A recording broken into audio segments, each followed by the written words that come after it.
Hello and welcome to We Got Planning You for You. We're delighted once again that you are able to join us this evening, where we're hugely happy to welcome as our special guest this evening, Rosie Pearson, the chairman of the Community Planning Alliance, and so much more to boot. Not least, somebody who's achieved something that none of the fellow panelists, Chris, Sasha, Mary or Paul, have achieved. Namely, Rosie's actually beaten me at a planning hearing. We'll hear a little bit more of that later. I'm not bitter, as evidenced by the fact Rosie is indeed here. So, Rosie, welcome. Thank you very much indeed for joining us. Can you tell us where you're calling from, what you've chosen for our theme, of everything, and what you're drinking? Yeah, well, I'm actually at my parents' house this week near Cholsey, looking after my father while my mother has a week off. I'm drinking, unusually for me, at 5:30 on a Thursday evening, cider. So you can joke about cider with Rosie, but this is Big Bear cider from a local orchard, part of the farm cluster I'm involved with, and all sustainably grown and good for nature. So Big Bear cider, little plug.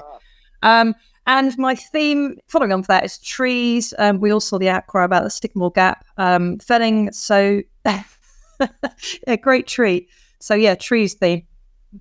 Fantastic. Absolutely. It is just an awfully ghastly felling of the sycamore tree. Well, I say I am actually, it may look like I'm in some sort of nightclub. I'm actually outside a hospital where my daughter is having surgery at the moment. I may need to leave at 8:15 because she's getting out a bit earlier than expected. But the Port Hospital is just so happens to have some bonsai trees outside of it. Well, we're hugely looking forward to Sasha's interview with you, which we'll get contribute to in the second half of the show. Rosie, as I say to all of our guests, do by all means jump into anything we discuss in the meantime. Many guests are unable to for various conflict reasons, etc. You may be willing to, so please do consider doing so. In the meantime, can I introduce our guest? Can I, before I do so, remind viewers to think about the charity donation, Ryan May Save Me Trust, for the nature, wildlife crisis, shelter for the housing crisis, one of the energy crisis charities, or the Ukraine GoFundMe page, or indeed a local charity of your choice. Now, over as always, first to Mary. How are you doing, Mary? Good evening. I'm very well, thank you very much. I'm sitting in a hotel room on the edge of Aylesbury, but it's very nice to see you. Welcome to the show, Rosie, and I'm drinking a cup of tea after an interesting day with my lovely inspector, George Baird. A great man. Sasha, how are you doing? Good you to dress up for us for once? Yeah, Charlie, in a minute I'll tell the audience how many times we've been against each other, which might reflect on your I'm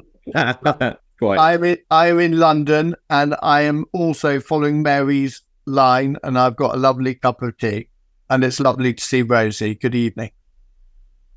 Evening. Chris, how are you doing? I guess the same as Sasha. I can say, well, we haven't done an appeal against each other. We've done a high court case. We've done a high court case. No appeals, Charlie. You do the appeals I can't do when I'm busy. That's right. And you've taken good custody. You've taken good custody of those. But let's not be too competitive. Rosie, hello. Lovely to see you. I love the Cider with Rosie reference. I have actually been to the Woolpack where Laurie Lee was there and done a housing scheme in the Slab Valley. And it's a very beautiful part of the world. And I'm currently in Manchester. I'm 10 stories up at Evershed's offices with Richard Lloyd. We've been doing something for Taylor Wimpey. And I'm 10 stories up. That is the largest green wall in Europe.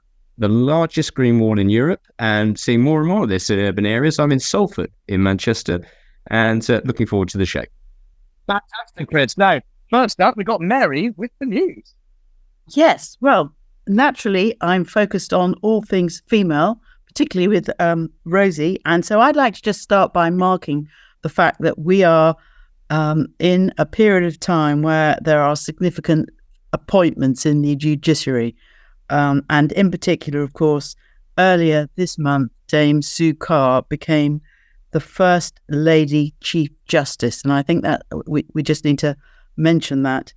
She is the 98th Chief Justice and the first woman. So many congratulations to her. What an achievement. Secondly, another important appointment this week, Dame Ingrid Simler has been promoted from the Court of Appeal to a Justice of the Supreme Court. And that's good to see too. We need to see more women in leading powerful roles in the judiciary and otherwise. So that's my first point. My second bit of news is to draw attention to some stats that PINS have published, which I think were quite interesting. I'm just going to pick out some timelines. Now, I'm going to tell you about the median timelines for decided cases by reference to the different procedures. And I'm going to give you what the figures were in August, which is the last month that they published these figures for, and then compare them with the last year. So, for those written rep appeals that were decided in August, there was a median timeline, in other words, how long it took for the cases to be decided, and that was 31 weeks, and that compares to the 12-month average of 30 weeks. When it comes to hearings, the median timeline for decisions on those appeals dealt with in August was 29 weeks. And that compares actually with the 45 weeks for the preceding 12 months. So it looks like they were doing a little better on the hearings in August. And the inquiries, the median timeline for inquiries that were decided in August was 28 weeks. And again, actually that compares to a 49-week, 12-month median. So interesting to see how they were doing in August, but also how that compares to the last 12 months. So if our viewers are interested in more stats, they can Google and find out more. My next piece of information, Rob, will you help me with a slide? I want to tell the world, as it were, about what I think is a really useful resource. So Town Legal and Landmark have got together and they have updated the Planning Court Case Explorer. Now, this is a tool which is available to everyone, whether you're a student, a professional, or indeed whether you're a community group. Rosie, this will be of interest to you, I'm sure. There are now 766 planning court cases covered on this Explorer, and all the judgments for those cases can be accessed via the Explorer, as can some summaries. And the summaries have been provided from by Town Legal, from the Town Legal case summary that we've been doing for some time. And they've been organised really helpfully. Rebecca Say, Charlie Ronan and Barley McCall from Landmark have organised them into topics. So you can go in and you can, for example, explore High Court cases relating to local plan challenges. So I think that's a really useful tool, and I just want to draw attention to that. And you will be able to get access to that. If you go to our website, there is a link. You can get to it via the Town Legal website. You can probably also get to it via the Landmark website. So that's my next piece of news, which I hope is of help to everyone. And I'd like to end on a positive note by just drawing attention to what Keir Starmer had to say in his speech, because I think he was very positive in relation to the planning system. And I am looking forward, without wishing to get too political, but I am looking forward to a bit of a change. And if he delivers what he says he's going to deliver, I think that will be really healthy for all those people who are in housing need. Back to you, Charlie. Thank you. Thanks, Mary. Just on the PIN statistics, of course, they still measure, don't they, the times from when they decide to start the appeals as opposed to when the appeals were made. It would be really interesting and transparent and accountable if PINs were bold enough to actually publish the full length of time appeals take, because otherwise they have the power to design the outcome of those statistics to some degree.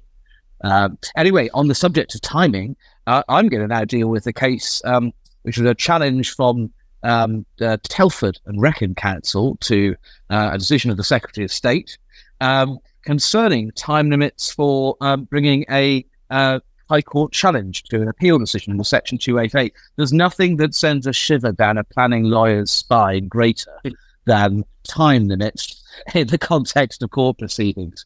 And rightly so. I think probably most of those on this program will appreciate, even if you're not a lawyer, that the time limit is 6 weeks from the decision.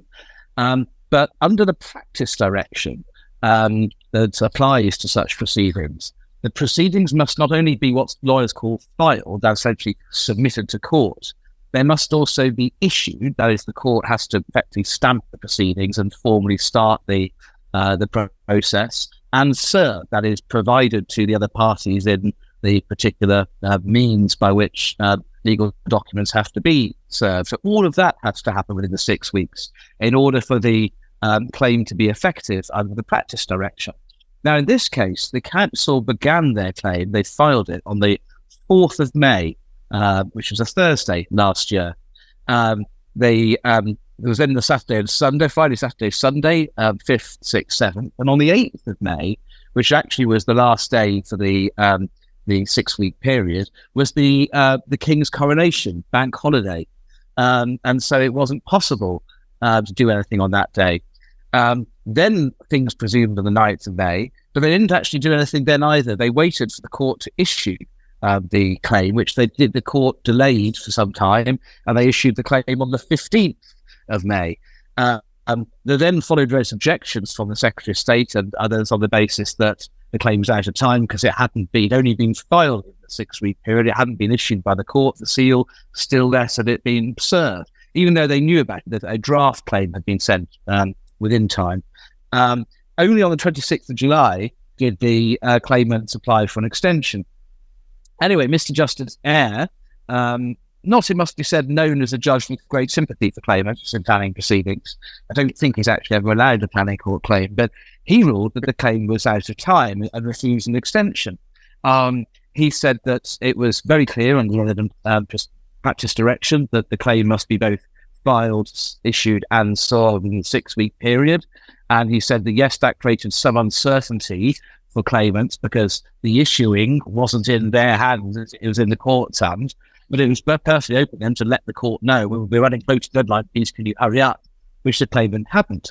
But also what they should really be doing is a matter of good practice, is not wait till the last day, but file. Certainly my view is, I say to people, assume it's a 5 week deadline. Don't even think about filing in the 6th week, because you might find yourself up against this sort of issue. And this isn't the first case about time limits in planning cases. And in fact, there's been another one since as well.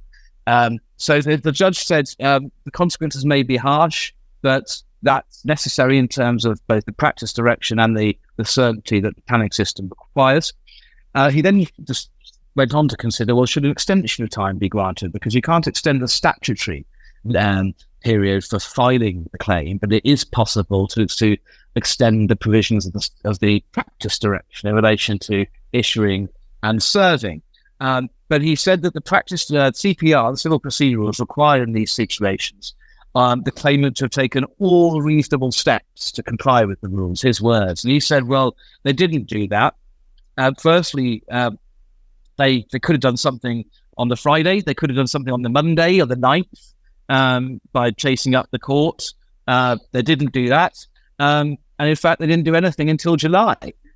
So even when they knew there was a problem, they didn't apply for an extension time to July. His view was they were asleep at the wheel. Tough luck. Obviously, the claimant missed out. There may be subsequent satellite litigation arising out of that, but the court wasn't going to extend time. So a salutary tale. I strongly suggest follow my advice and pretend the 6th week doesn't exist. Make the 5th week your deadline. Thank you very much. Now we're going back over to Paul, who's not with us. He's on a plane right now, which seems to be his customary thing on a Thursday afternoon at the moment.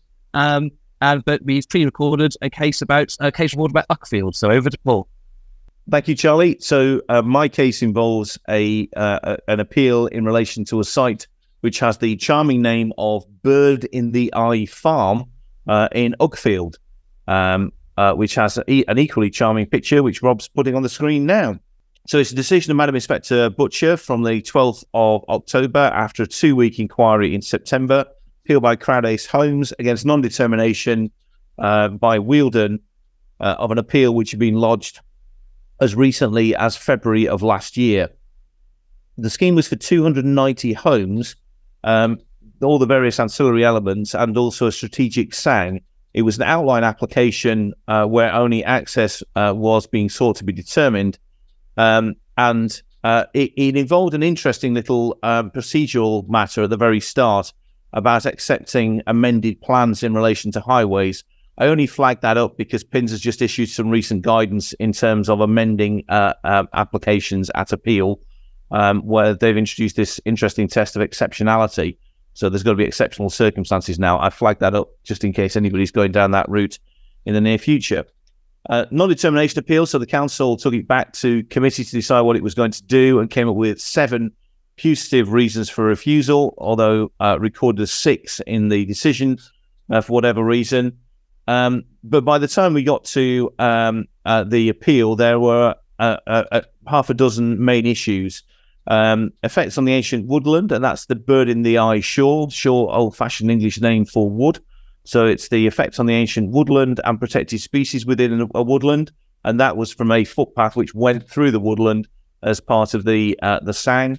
Effects on highway safety, effects on flood risk, effects on drainage, the suitability of the site having regard to accessibility, and also the effects on the setting of the Oast House in the picture that you will have seen a few moments ago, that being a Grade 2 listed asset. Well, the inspector concluded that the site was sufficiently accessible and that there was no harm in relation to drainage, but otherwise all of the other points were lost by the appellant and succeeded by the authority, and the appeal was dismissed. On flood risk, the inspector determined that the sequential test had not been done adequately enough for those elements of the site which were within flood zone 2 and 3, because the sequential test had been too narrowly confined. In relation to heritage, the inspector found that the 290 homes would lie within the setting of the Oast House, along with an attenuation basis, and that caused significant harm to the significance of that asset. In relation to highway safety, the inspector found that the access wouldn't be able to safely accommodate a 12-metre rigid lorry without it transgressing onto both sides of the carriageway when accessing the site. And then the interesting one is the heart of the ancient woodlands. This is the bird in the eye wood, where there was just a footpath that was going through, and it was essentially a footpath which replicated one that already existed. However, the inspector applied the test of paragraph 180, subparagraph C of MPPF, and said there would be some degradation to the ancient woodland, and that any degradation to irreplaceable assets also introduced the test of exceptionality, and that there would be essentially a barrier for protected species trying to cross that footpath. Not articulated, and I confess I haven't done a deep dive into the ecological evidence, but a barrier caused by a footpath in a woodland seems a little surprising. But no doubt that's more evident when one has read the ecological evidence in more detail. So it was a hard-won fight, and I think that the takeaways in relation to it relate to the ancient woodland point and the paragraph 180C point, and also the scope of the sequential test. And the interesting aside from it is reported in the planning update from Planning Magazine that we all get and from which that photograph was taken. There's a quotation from the head of planning, Stacey Robbins from Wealden, who said, "Bum sites shouldn't get permission simple." Putting it in context, Wealden is an authority where it was required to withdraw its plan back in February 2020 because the inspector found there were problems with legal compliance and unsoundness. And Wealden is one of a number of authorities whose plans are currently paused. It was meant to have gone to the next iteration of the emerging plan in the spring of this year. However, the authority paused it as a result of the announcements, the amendment to MPPF, which we're still waiting for, as well as the ongoing issue in terms of the LERB. So it's a situation where the context of this may be that it was thought by the inspectors to be a bum site, but there was a need for plan making in the district, which has seemingly not been successful despite a number of years of attempts. So interesting little case. Thank you very much, and back to you, Charlie. Thanks, Paul, and well done, Mary. I think you acted the sixth party in that case, so congratulations to you on that one. Now over to Chris, and you're going to talk us about appeal in Cholsey. So over to you. I am indeed. This is another refusal. We're seeing a lot of refusals at the moment, aren't we, on a number of different sites. So if we bring up the first slide, this is a Secretary of State case, and we can see it was in Cholsey in Oxfordshire. That's in South Oxfordshire. Remember, the saga of their plan in 2019, 2020, and Inspector Clark held a public inquiry and recommended that the appeal be dismissed, and the Secretary of State has agreed with that. Now, the council doesn't have a 5-year land supply. There's a number of large strategic sites which have not come forward yet and haven't delivered any housing. And this was a proposal for a significant number of houses, 350 houses, to sort of plug the gap. And one would expect that, sites should be allowed to plug the gap so that there is a 5-year land supply, and we don't just keep saying, oh, well, there isn't a 5-year land supply. Isn't that a shame? There were AOMB issues, but they were considered to be non-determinative. The landscape impact was considered to be neutral overall. I'll come to that in a minute. The main issue in this case, I think, is the fact that they've already taken a certain amount of delivery, and there's a neighbourhood plan, and the overall view is that they've taken their fair share.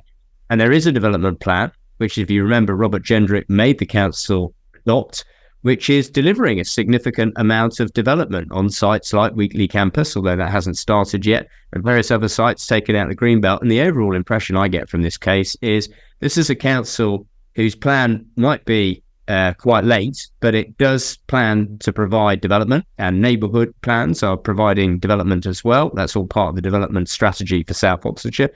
And as a consequence, the inspector wasn't prepared to allow this appeal. Now, we look at the conclusions. If we just go to some of the paragraphs in the inspector's decision, landscape, big site, 350 houses. You might think that would be a problematic issue. In this case, landscape is undoubtedly a matter of some import, the inspector says, but the overall effect of landscape character would be neutral. The 50 or so households who would lose an attractive view across the site does not amount to a matter of public interest. And how much do we wish people would appreciate that? Just not having your view disrupted isn't a reason not to allow housing, particularly when there's a shortfall in the 5-year land supply.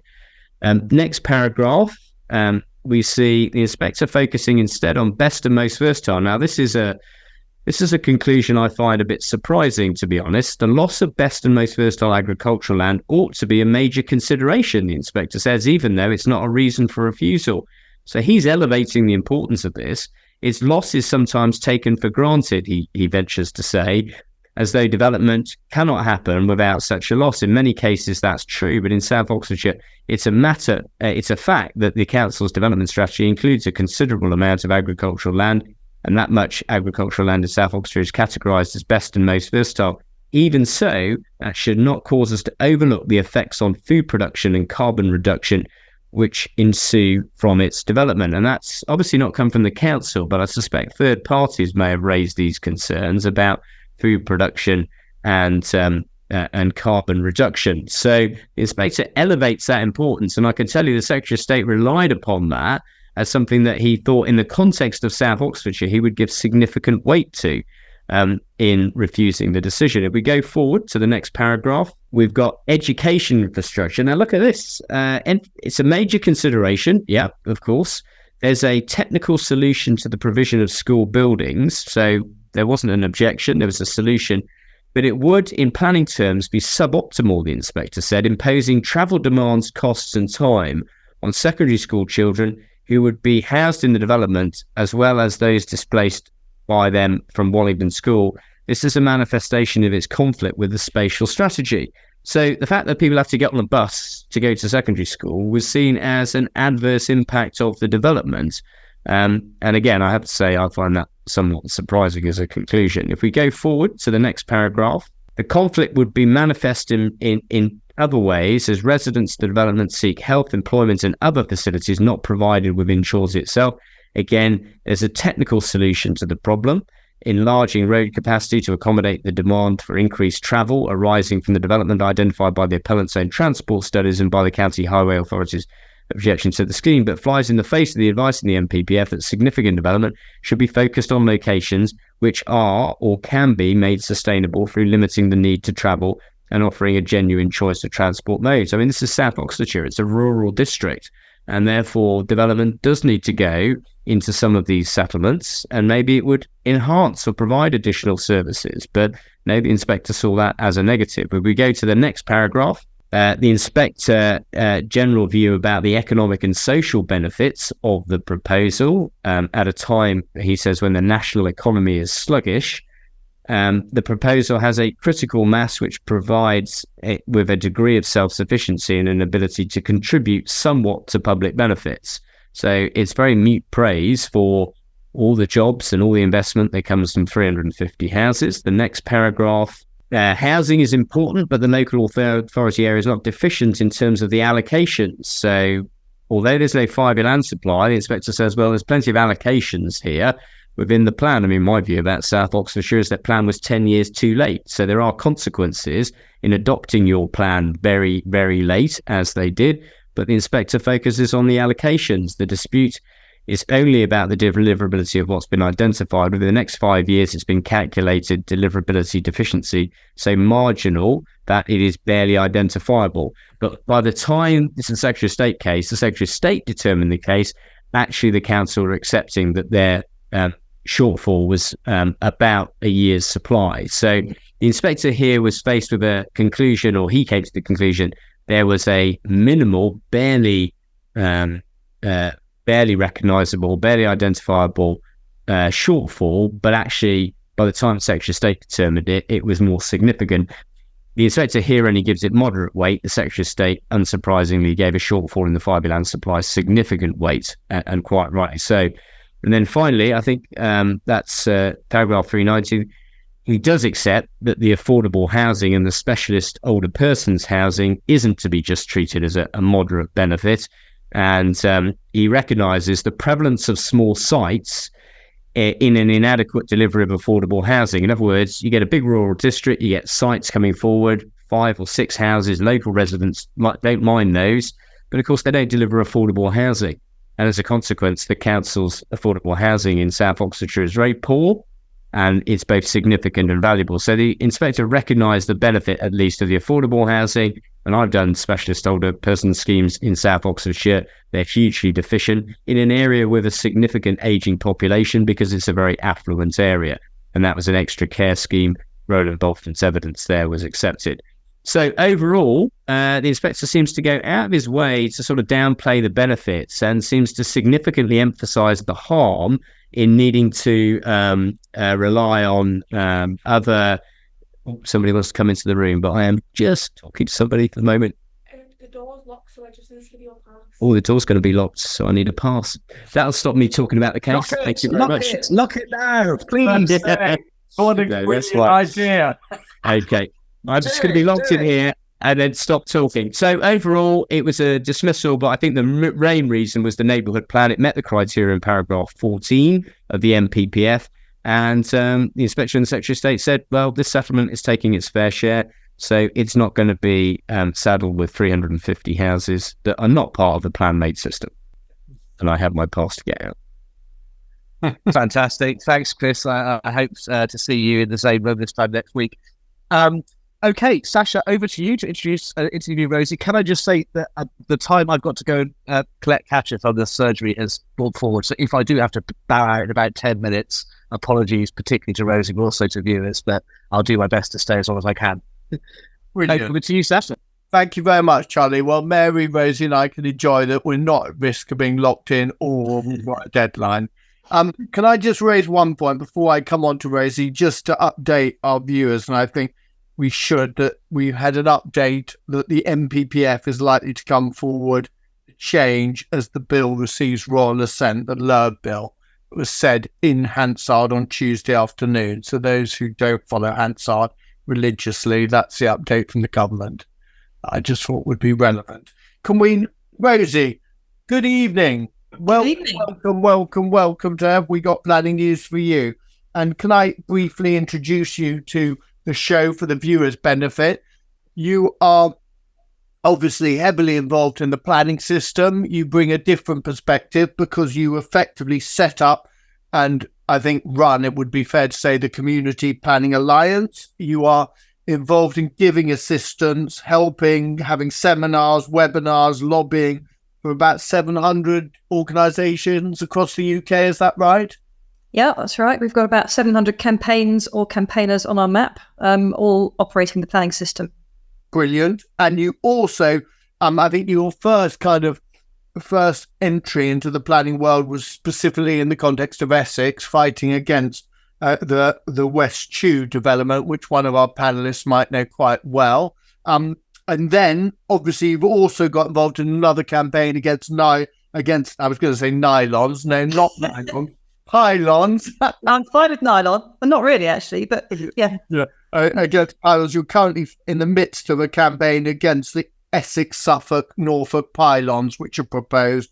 And I think you've created and helped arrange a petition which currently has 27,000 signatories. Is that correct? Yeah, that's absolutely right. Brilliant. And yeah, just to say on that one, actually, we are campaigning for a better alternative, which is an integrated offshore grid instead of the pylons. But we'll talk about that later. Yes, absolutely. And you also, in the light, since you became heavily involved in planning, you've obviously become involved in various matters, such as you've been interviewed on Country File and Woman's Hour, and I think you're in the esteemed company of various eminent women of influence as identified by the planner. Is that correct? Yeah, it was a great honour to be nominated by don't know who in 2022, Women of Influence in Planning. So great honour. Also an honour to be here as well, may I hasten to add. I've watched this show since it started, and it's a great show. And I was saying to you a couple of days ago, it's brilliant because it's brought sort of planning law and planning policy to normal people who wouldn't normally get to have these kind of discussions before this programme. So it's great. Wonderful. Well, now let's go. I'm obviously going to touch on various things you're involved in, but just tell me from your perspective, because we see this in the context of public inquiries, but from your perspective, why do you think the population or a significant element of the population is so angry about the planning system currently? I was trying to work out how to say this without a massively long list, actually, so I've tried to sort of boil it down, but there's all sorts of things. It's the way you are from the beginning. Often you get involved in the planning system because something's happening probably in the area you live. At that point, it probably is presented as a done deal. You probably feel a bit powerless. You probably feel that you can't offer alternatives, you can't change it. Then as you get involved in the system, you find that sensible things you think are sensible are ignored or perhaps don't count for anything. So while I fully recognise that your right to review doesn't count in the planning system, I do have real sympathy for people that have bought a house or rented a house with a view of the countryside and then lose it. So there's an emotional attachment to your view, and we shouldn't dismiss that. I think it's important. Then it's what is then presented to you. And if we look at housing specifically, you might find that the habitat you love near you is going to be destroyed. So even today on our Facebook group, somebody's saying that there are loads of old oak trees, one of which is 260 years old, which will have to come down to make way for development. And I would say build around a beautiful tree like that, make it part of the development. So habitat loss, tree loss, that kind of thing really upsets people, rightly. If you then see what's being built near you is unaffordable to anyone that lives locally, even the so-called affordable components, that also riles you because you look at your children and your grandchildren, you think, well, these houses are being built, but they're not going to be able to afford them anyway. So who are they for? And that's a really regular question. Who are these houses for? Who's buying them? And the whole sort of promises versus reality, and that you would always be told at the beginning of some kind of, either it's a local plan or a planning application, that you'll get the infrastructure, you'll get the services, you'll get the biodiversity net gain, you'll get the affordable houses. Invariably, that gets watered down. Invariably, the developers renege on their promises because they claim viability issues.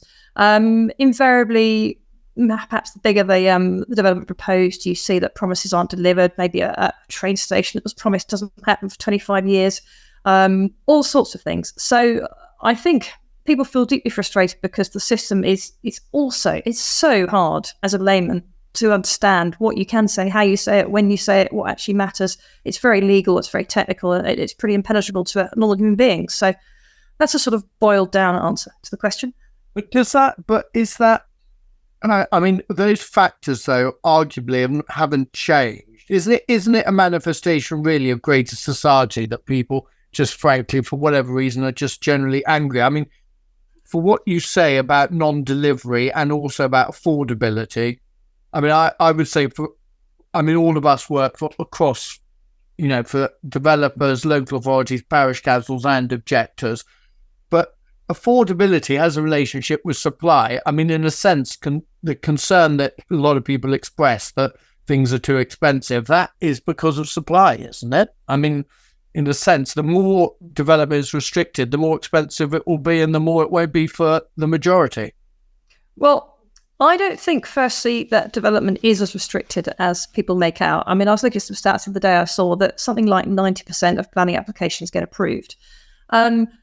Also, I'm not denying there is a housing crisis, certainly for people on the housing waiting list or people who are sort of at the margins of being able to afford things. So what I'm going to say next does not deny that there are a great many people in crisis, but there are actually 1.5 million more dwellings than there are households. So there's not an actual shortage of households. There is a shortage perhaps of available or affordable or housing in the right place, and some of those are second homes. So it's not as simple as the more you build, the more it makes it affordable. And I think it's something like if you build, I've checked my stats on this, if you build 1% more houses, it reduces prices by 2% or something. So it's not even scratching the surface. So the problem I think we've got actually is that we look at it from the wrong angle. And there's a housing programme at the moment on BBC Two, I think, that I started watching last night. And Gordon Brown says when the Kate Barker review happened that they are looking at ways to reduce house price inflation.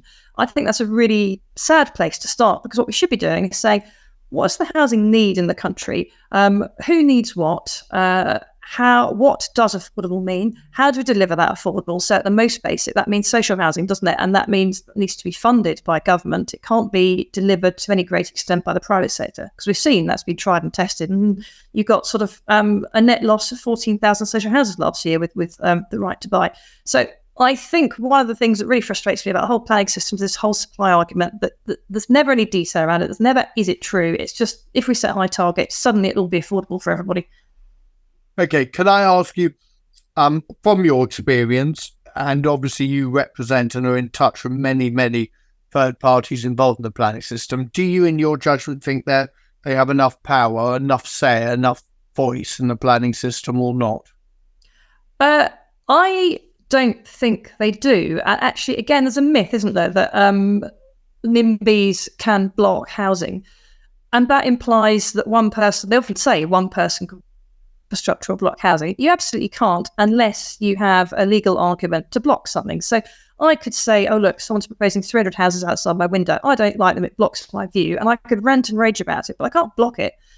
Whereas if I were looking into the legal reasons why it's flawed, it's not policy compliant, et cetera, then that should be rejected because it's not policy compliant. So I don't think people have the power that's made out in the press. And I think the system is, as I said, it's so impenetrable. It's so hard. I mean, look at the Pylons campaign last year. You've got 180 kilometres pylons. Suddenly, 50,000 people get a flyer through their door, and it's basically saying a pylon's going to be towering outside their window. Farmers' businesses ruined, etc., etc. You then have 8 weeks from that point to try and work out what you're going to say and how you're going to do it. And you have to understand the entire system behind that, and sort of national policy statements and NSIPs and all the acronyms. It's really difficult. Then, if you have a planning application that's refused, a developer can appeal that. Community can't, can there? There's no community right of appeal. So I think that's a massive gaping hole in the system. Community should also be able to challenge if they feel a decision's wrong. So no, I don't think the playing field's level at all. And that's why the Community Planning Alliance came about, is because I remember when I started campaigning, it's very lonely. You need an awful lot of help and resources you don't have. And I hope to some extent that the Community Planning Alliance is doing that, because it's helping to bring people together and support each other and level the playing field against the really well-resourced developers and barristers. And you turn up at local plan examination, you've got sort of 9 top QCs opposite you. So you need all the help you can get. You do, but don't you think, I mean, let's talk about the seminal power held by members. I mean, generally members do listen and are interested in what local people think, aren't they, in your experience, or not? Sorry, that was a yes and no. I mean, no, we were ignored throughout 5 years of presenting evidence to our councillors and our officers at 4 councils, and 100% ignored. It did start to shift towards the end once they started to realise that actually we did have some facts, but we were roundly ignored. You are absolutely right, of course, that yes, most councillors can think, they tend to think only in terms of their ward and when the next election is coming, and that does worry them. And I can see why it's immensely frustrating for a developer and for a council if members vote for something that they know is going to go to appeal and know is going to lose or win as appeal. So I can see the huge frustration if councillors are only thinking about their own patch and they're not actually looking at what's in front of them with evidence. And I think everything should be based around evidence and whether it's sort of the right thing and policy compliant. So I think from my experience, we had an awful, awful time with our councils because they wouldn't listen to us at all for the entire plan. But having a brilliant time at the moment with the Pylons campaign, all the councils are on board, and we'll have a totally different examination where everybody will be fighting for this offshore grid because it's so much better. So I think it varies. Yeah, okay. And what about you've mentioned, and you take the stance, because I just ask, your judgment is from your experience that third parties should have the right of appeal against the grants of planning consent. Is that right? Yeah, I definitely do. I think it would be fair. I mean, why should developers have the right and not communities? Well, I suppose because frankly, the developers, I mean, that you're in a situation effectively where the council's decided the grant of consent is something that the council have decided. And where do you draw the boundaries? I mean, there is the allegation made elsewhere that if you give third parties, I mean, you could, frankly, it's open to abuse, for example, commercial interests. How do you discount them from being a third party? If you had a retailer who wanted to stop a new store, how do you stop them appealing, frankly, and just dragging it out? Yeah, well, I mean, okay. I mean, I'd be thinking purely from the community's perspective. So I agree that might be an issue with a third party that's got a sort of vested interest. So you'd have to work out a way around that. But it really, at the moment, your only recourse as a community would be judicial review of your council if they had, as you know, if they'd been flawed in their decision making, which is obviously prohibitively expensive and out of reach of most people. Okay. And what about then the argument? I mean, you've seen Chris's examination of the Cholsey decision, and how do we solve, in your judgment? I mean, do you accept the proposition that we have a shortage of housing? I mean, how do we solve the housing position? Because my experience is well-intentioned objectors always say, for specific reasons, this isn't the right place, but there's a distinct lack of offering of anywhere else that is the right place. And I just ask, do you accept that there is a dramatic housing need, or do you question it? I would go back to the fact that I don't feel there's a need for a lot more executive homes or luxury penthouse apartments to be sold to investors. So what worries me with the housing targets that the government or the political parties are throwing around is they are literally supposed to solve the housing crisis, making housing more affordable by asking developers to do the heavy lifting. So what I think, I really like the Greater London Authority's definition of need, which is that every Londoner should have access to a good quality home that they can afford. And I think that needs to be our starting point for any housing crisis, is what is the need and how do we deliver that? And if you've got 1.5 million people on the housing waiting list, how are they ever going to get housed? And they're not, by what any of the parties are saying at the moment. So Keir Starmer has talked about social housing, but from what we can see, and I slightly got lost in a red mist of rage with Keir Starmer because he's talking about bulldozing over communities and ignoring us all, and lots of sort of inflammatory talk. So I got a bit lost in what he was actually promising. But if he's asking the development industry to fund social housing, it's not going to happen. So we really, really need to go back to basics and say, what is the need and how we can deliver that need? And it will take government funding. If you think Shelter says we need around 100,000 social houses a year, and you need those funded, but then you save the money on housing benefits. So the maths in the long run can work out. So I just think we need to stop talking about supply and developers and market housing, bringing down prices. And we need to stop talking about the home ownership dream as the only solution. Of course, we want people to be able to buy houses. I'm not saying they shouldn't, but some people would always want to rent, and let's make rental a better option, make it more secure for the long term, and make that more like the continent, where a lot of people are in long-term rental forever with their families. So I think we just need to be a bit more balanced. That's what it comes down to. There's so little balance in debates. There's lots of sort of YIMBYs lobbing insults at NIMBYs and everyone's sort of shouting. I think you just need to go right back to basics, say, what is that need? And as I said, the GLA have got a great definition. And you sort of think, right, how do we then meet that need? And what about other infrastructure? Because it's not just about housing. I mean, the planning system encapsulates airports, railway stations, railway lines sometimes, and various other infrastructure. What approach do you think? How do we find locations to build the elements of first world living that we all expect and want? I think it really, for me, boils down to involving people with facts and evidence. And actually, I sit on a panel called the Linear Infrastructure Planning Panel, and that is all about how to make the system work better. I accept the planning system's too slow for infrastructure, too cumbersome, too bureaucratic.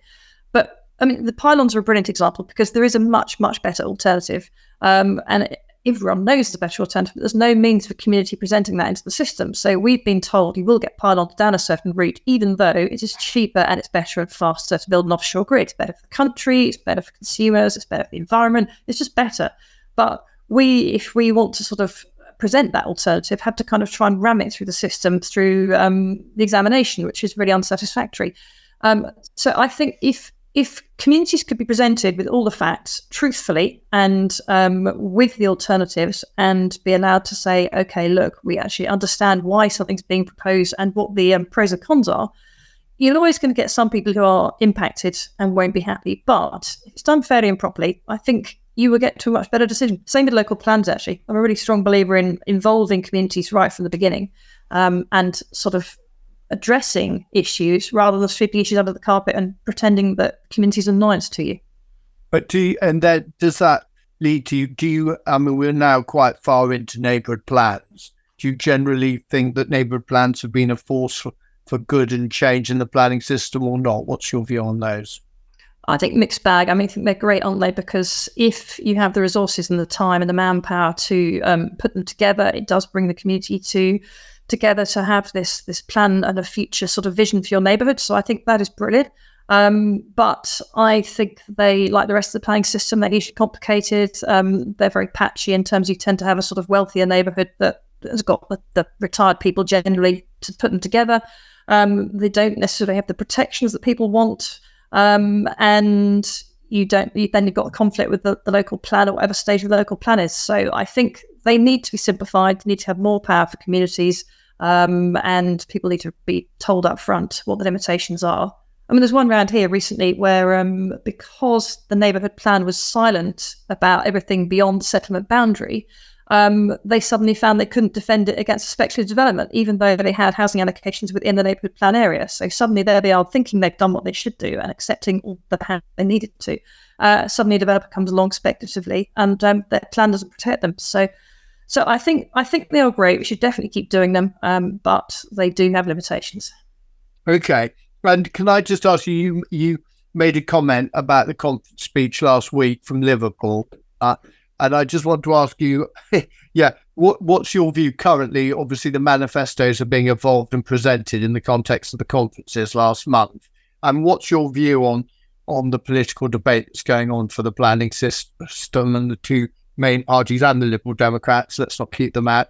All three main parties' views on how they're going to fight the general election in relation to planning. What's your view on those? I think they're actually all depressingly similar because they're all starting from the premise that if you set a high target and ask developers to deliver that target, which they may not be able to do anyway. You look at sort of Bellway announcement this week. It's nothing to do with the planning system. It's the economy that's stopping them from building some more houses. So I think it's really difficult to distinguish between them. No one is funding social housing, which is the biggest need, as far as I'm concerned. And they're all about targets. So at the moment, we need to see a lot more detail in manifestos to actually work out who's different. So no, of those three main ones, very samey. And I'm worried about Labour's new towns because I think having gone through the North Essex government communities, it's really, really hard to deliver a new town, really hard. And I hope they recognise that, and I hope they recognise that they don't self-fund, and you need to fund infrastructure centrally to make them a success. Or look at different models. And personally, I prefer to look at transit-oriented development instead of new towns, but that's never talked about.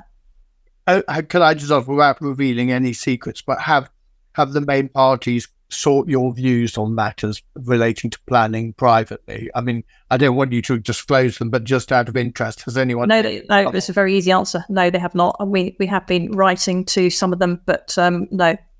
Okay. Now, can I ask, because Charlie obviously has had pressing matters in relation to where he is, can I just ask you his question on his behalf? And Charlie's question, and it's particularly true with the issue about third-party rights of appeal. How do you think the system can address the inequality of arms that you mentioned previously between developers and locals? Because your experience, as you said, is it exists at the application stage and it exists potentially at the appeal stage and certainly the development plan stage. What would be your view on how that can be addressed to make more parity between different parties in the planning system? Well, I had a really good idea earlier, actually. I thought if I was housing minister, none of you are going to like this.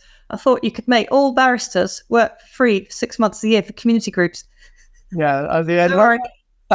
I mean, that might win the prize for the least popular view expression. Have we got planning? I know, exactly. Risky. I can't even remember the question now. Equality. Well, you're right. I think actually it was really interesting in the plan making reform consultation that's just closed. There were some really positive things in there about involving communities early. And for me, that's the biggest thing, is involve communities early. And when I say involve, don't, like in our case, I remember when we had our first issues and options that I got involved in, and I really excitedly wrote a great consultation response with some positive alternatives. And I was like naively optimistic that we'd get listened to. And it got ignored, and all the issues we'd raised got ignored. And so involve communities really early, right at the very start, listen to them and address the issues they raise, and make sure that all communities are involved, not just the vocal ones that people talk about. I think definitely there's a role for digital in plan making so that you can simplify things. No more long, boring technical PDFs, but you can map an awful lot of stuff. So things should be mapped. And maybe there should be some kind of community assistance to fight appeals or to fight at local plan stage. Maybe there should be some funding to help them with that, because I use the word fight there, I shouldn't use fight, because we should not be seen as objectors, we should be seen as participants in the process. So maybe communities should be given some funding to help participate in the process. And that's what it's got to come down to, is participation, not objecting, because I don't like being an objector. But I was labelled as an objector because you can only fight things. You can't positively influence things. You have to object to them, which I don't like. So I understand that, but I remember doing a very difficult case for third parties. I was invited by objectors, and we had our first conference, and I went round the room. There were about 60 people there, and I asked them what they were worried about the development. And we came up with 44 different things. And then you do have to apply judgment. I mean, and I see your point about participation, consultation, involvement, but at some stage, decisions have to be taken, don't they? There has to be a way in which you decide, right, there needs to be a decision as to where we put the housing, the airport, the train station, whatever. No? Do you not? Do you see that? I 100% do, but I think if communities are treated with respect, and not, I mean, I've been insulted by council leaders, I've been horrifically treated, actually.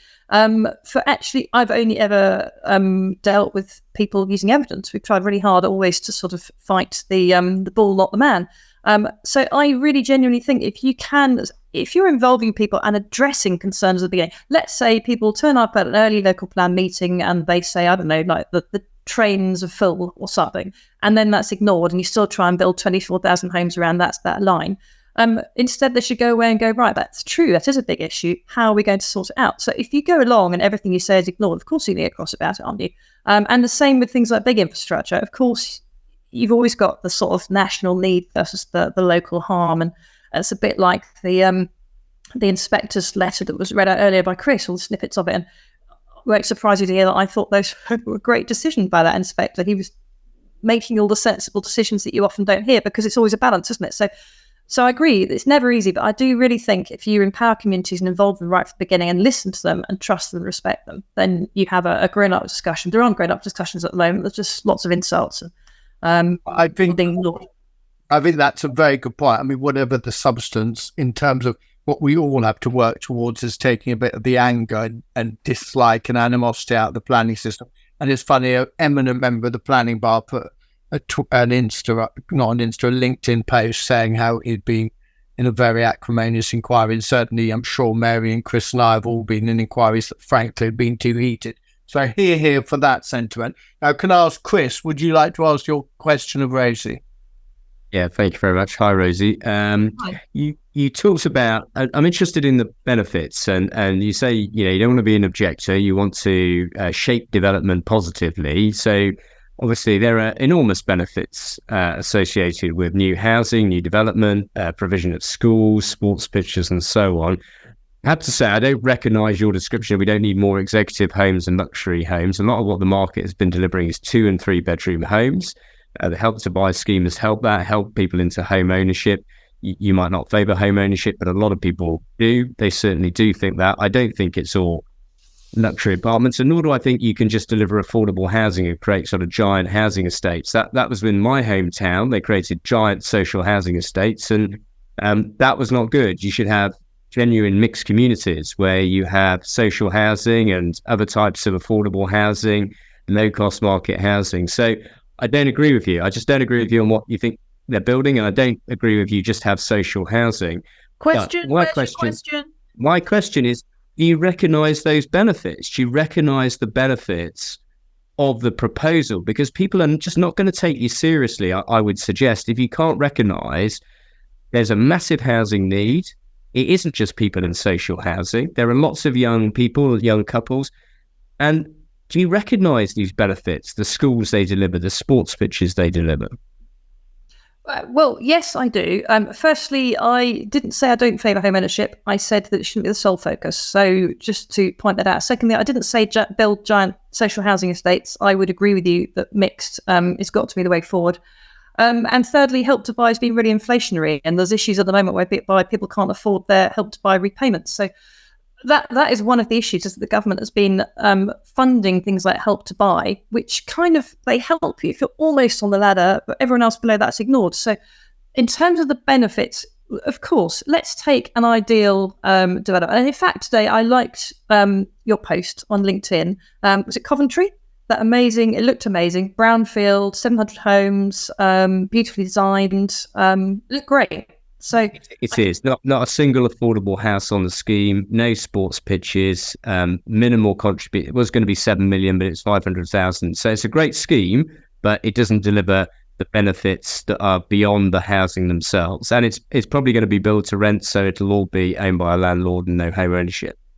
Okay, I mean, build to rent. There's not necessarily anything wrong with build to rent, and of course, it's a shame. It's a shame if the scheme doesn't deliver the benefits. So, yes, if you took a perfect scheme and it delivered all of the things you've mentioned, well, that is brilliant. I mean, there's a very small one near me, and it's kind of almost as good as you get, and that's fine. But the issue is, of course, that so many of them don't, and everyone goes, "Why haven't they got solar panels on the roofs? Why haven't they got really fantastic public transport?" And a bit like the planning inspector's letter earlier, if you planned for villages to be sustainable in the local plan by ensuring there was a rural minibus service or something, then you wouldn't have to argue it's not sustainable to build houses there. So it's always back to front, isn't it? You always get villages just called unsustainable because there's no public transport. And then they either get left and get no housing, like the village my parents live in. It's deemed unsustainable because it's too small, and therefore they're in a vicious cycle. They will never grow, they'll never get services, they'll never even get proportionate housing growth because they're just out of it. And then you get the sort of key services villages, which get lumped quite a lot of the housing, which it might be fine. But why don't you say, let's have a proper rural strategy for talking rural areas and put the rural transport in as part of the local plan? But the local plans are so focused on numbers, and it's all about where the house is going to go. And I get really cross with this where the house is going to go argument. I'm like, why shouldn't Katrina Riddell will be probably listening, but strategic planning, think strategically. Don't do things based on a call for sites first. Have a strategy and then do a call for sites or talk to landowners. We're in the ridiculous situation where we had 15 landowners trying to put new towns up because they all jumped to the bandwagon. Once they saw one of them was going to get really rich, they're like, well, we want one too. So literally 15 new towns all popping up in the call for sites and no strategy around it at all. Just literally, oh, we want to get rich, we'll put our land forward.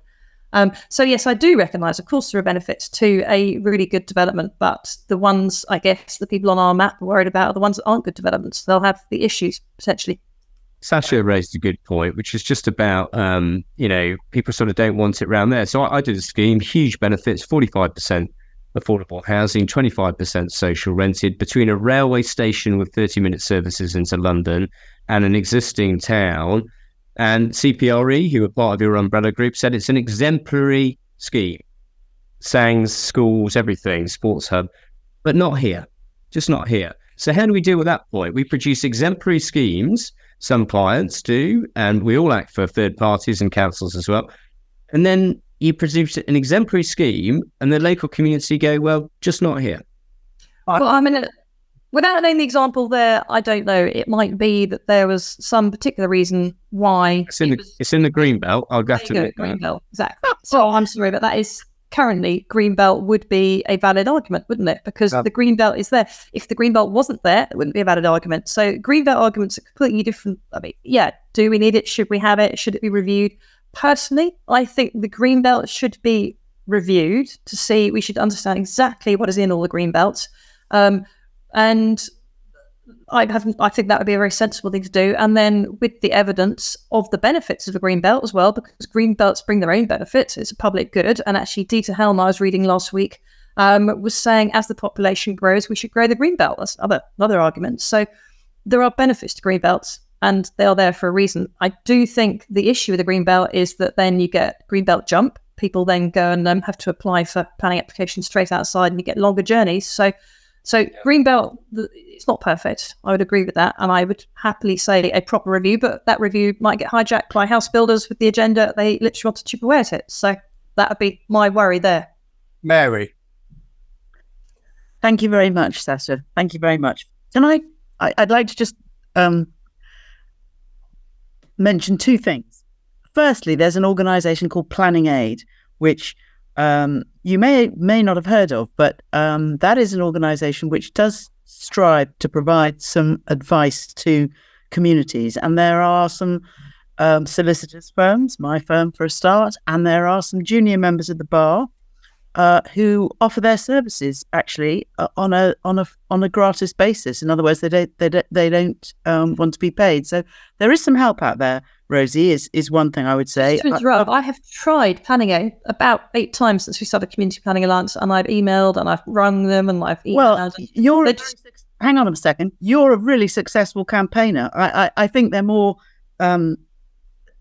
It's more individuals that get helped that way. In my experience, you've got. I salute you. I take my hat off to you because. I was going to ask you about how you got into this, but I've gathered as this interview has gone on that you got into this through the whole North Essex new local plan, and you are plainly now. It feels to me as if you're almost a full-time planner. Exactly. Yeah, I started as a normal human being who. Well, you still are a normal human being. You still are a normal human being. You are an engaging stakeholder in the process, and I think a lot of our problems stem from some of the language we use. And I completely agree with you. You don't want to be an objector. You want to be a participator. You want to be a stakeholder. And I completely agree with you that we need to engage with communities at an earlier stage. I'm with you on that. And I also think that speaking as somebody who grew up all my life in rental accommodation, there's nothing wrong with it. And it provides quite a lot of flexibility. And lots of young people, have the opportunities in big cities, not so much outside big cities, but actually some of these rental schemes are great. So I'm with you on some of those fronts. And I'm conscious now of the time, and I'm just engaging in my conversation with you. So I'm not going to ask you a question, actually. Sorry, Sasha. I'm going to go back to you because in the absence of Charlie, I think we probably are going to run out of time. We are. I think we are. Paul will forgive me because we are now at 6:35. But I do want to say on behalf of us all, Rosie, thank you so much for coming on. It's really, really important that you have a platform and you're heard, and your views are very, very interesting in the context of the 2023. So thank you truly for coming on. Thank you for having me. It's a great honour. Yeah. Your views, I may not always agree with them, but your views are really, really important. We live in a country where this is allowed, this is possible, and it's really important that your views are heard. Yeah, well, thank you for being open to them as well. And it's important, isn't it? Everyone hears everyone's views. Yes. Absolutely. Great. Well, thank you very much, everyone. Oh, well, I've never been host before, Mary. I should defer to you to say goodbye, but we'll be back in 2 weeks with another cracking guest. And thank you so much for joining us, and see you all very soon. Lots of love. Bye-bye. Take care. Thank you.